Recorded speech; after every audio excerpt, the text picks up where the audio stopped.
Hello. Yesterday or previous day we have talked about the electrical field intensity or electrical field lines like that, and this is out of Coulomb's law. We have explained it. Now from the Coulomb's law's applications, as an applications we'll see how the electric field can be determined. So we have already established that equals to what?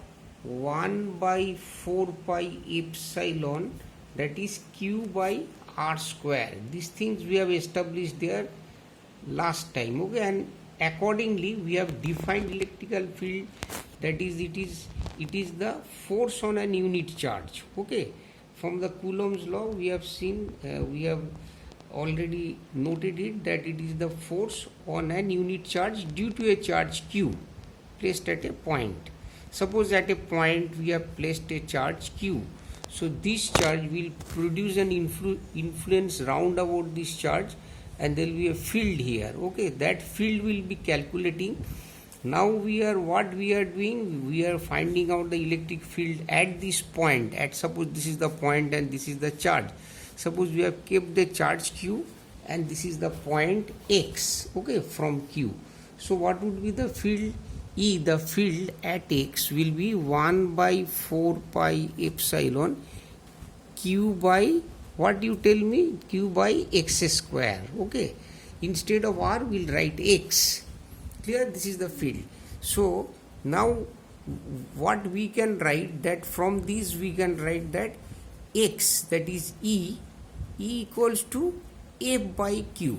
Okay, q into e, that is equal to f. Okay, from the Coulomb's law only we can derive all these things. Q into E equals to f. So in this equation, if we are multiplying with q and it becomes q into E, so this is again coming Coulomb's law. So we are writing these things. So one thing we are establishing from Coulomb's law, that we can find out the field at a point due to a charge. So that is the force on an unit charge. That way we can find out. So next will be knowing certain definitions, like what is flux. Okay, flux is the total number of lines of force that is passing through a area. Okay, suppose, or else a pace.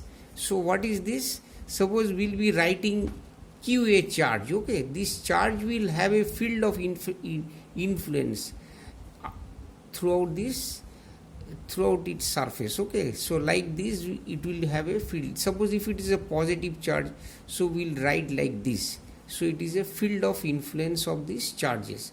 So this is called field. It extends up to infinity theoretically, but we'll be writing like this. So this is the field, and the number of lines of force that is passing through an unit area is called the electric field, or else it is called the intensity of the due to this charge.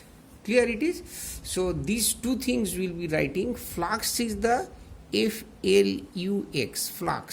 flux, or this is electric flux. Okay, so electric flux, this is the total number of lines of force. Okay, lines of force emanating from the surface, from the charge, charge. So this is flux, and we are telling this flux, writing this flux like f. So if it is passing through a area. Now let us see the area is A. So flux per unit area equal to phi by A. This is flux, flux, flux per unit area. Clear? So flux per unit area is phi by A. This phi by A is electrical field. So this is known as the electrostatic field. Correct? Not electrical, electrostatic, FIELD, or field intensity. Clear? So we have got a different way of defining the electrical field intensities or electrical intensities. One by Coulomb's law we can write like this. Another by flux or lines of force we can write A by phi by A, that is equal to flux per unit area for an electrostatic field. So this is called flux per unit area, that is called electrostatic field, okay, field intensity. So clear it is. So in this way we can define the electrical field. Now if it is clear to you, then we can define another things from here. So these things, suppose we are Coulomb's law we can use for a point charge. Suppose this is a point charge Q, and for this Q we can find out the influence of this charge at a point, or else we can find out the force or intensities, that as we have learned earlier, okay. But if there is a number of charges, suppose if charge, when we are creating a charge, a certain 1 microcoulomb will contain almost say 6.6 into 10 to the power 12 electrons there, okay. So this will be over a surface spread like this. So if over a surface it is spread like this, then how will we find out these charges, influence of these charges or field due to these charges? In this case, to apply Coulomb's law, it will be very difficult for us to find out the charges. So in this case, so how will we finding out? We'll be applying then Gauss's theorem here. Clear? Gauss's theorem is one mathematical theorem, and that is used in physics. Clear? So what Gauss's theorem tells us? Gauss's theorem tells us the electrical field. Suppose this is a plate, so and over which we have given some charges. So what it tells, that electrical field at a point, that is E. If we are writing E, then we'll write the E electrical field over a surface ds, okay, over a surface is equal to the Q by epsilon, that is charge enclosed by 1 by epsilon times the charge enclosed by the surface, okay. This is E dot ds, that is equal to Q by epsilon. So E is a vector, we'll write like this. Here we are writing E as a vector, and ds, that is the surface area, full surface area is ds, and this is equal to Q by epsilon. And these things we can write is equal to the flux phi. We'll prove these things. This Gauss's theorem we can prove, and we can prove it from the Coulomb's law also. Okay, now we'll see how it can be proved. Okay, so these things,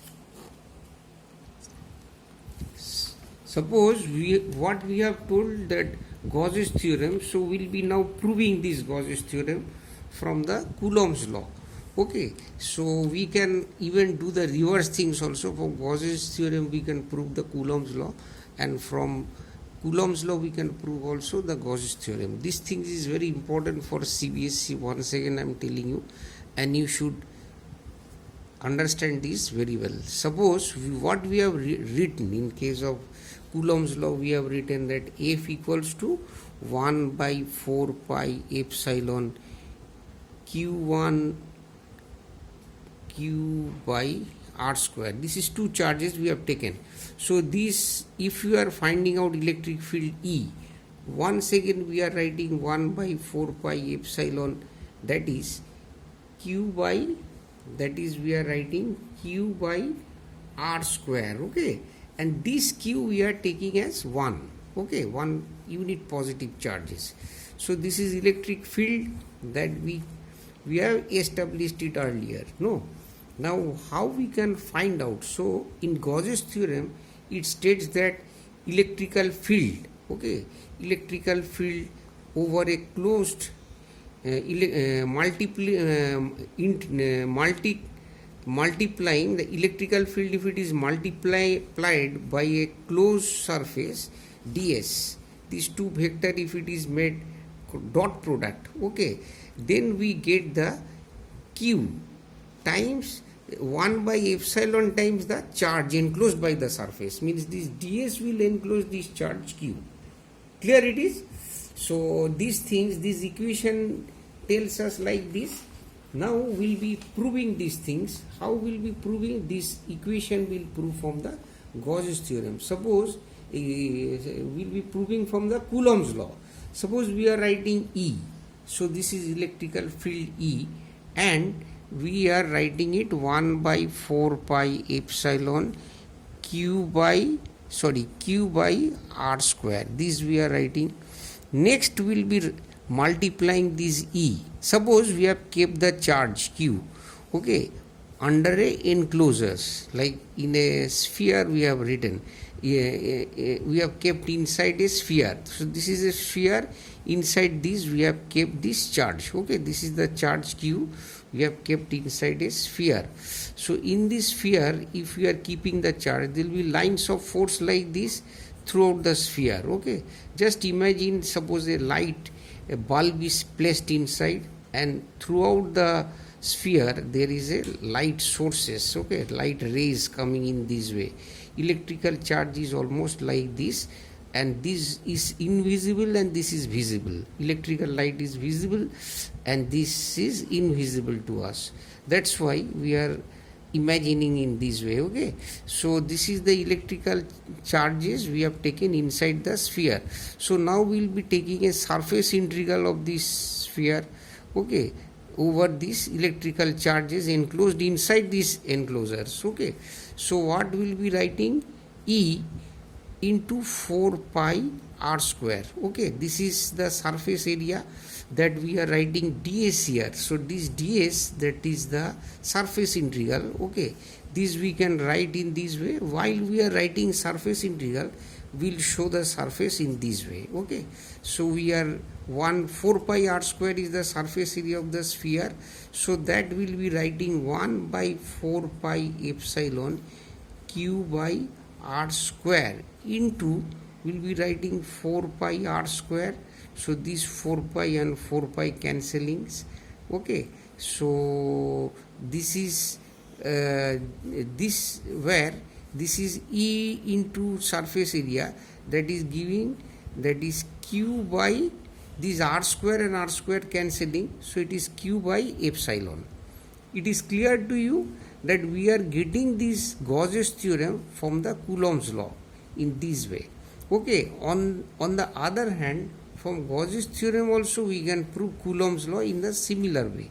So I feel to some extent you have understood the Gauss theorem. No, we'll be using the Gauss theorem in different type of things, and we'll be doing lots of numerical over this, and through this we'll be learning how the Gauss theorem we can use in evaluating the electric field in different areas. So over a cylinder how we can find out, over a sphere how we can find out, and over parallel over a plate, if it is given over a plate, how the electric fields are determined. So these things we can find out by Gauss theorem. And so in next clipping you just go through this one, okay, and understand this Coulomb's law very well. Then in next slot, what will be doing? In next slot we'll be doing some numericals of the electrical Gauss theorem. Over Gauss theorem we'll be doing some numericals, okay, and we'll try to understand it as much as possible.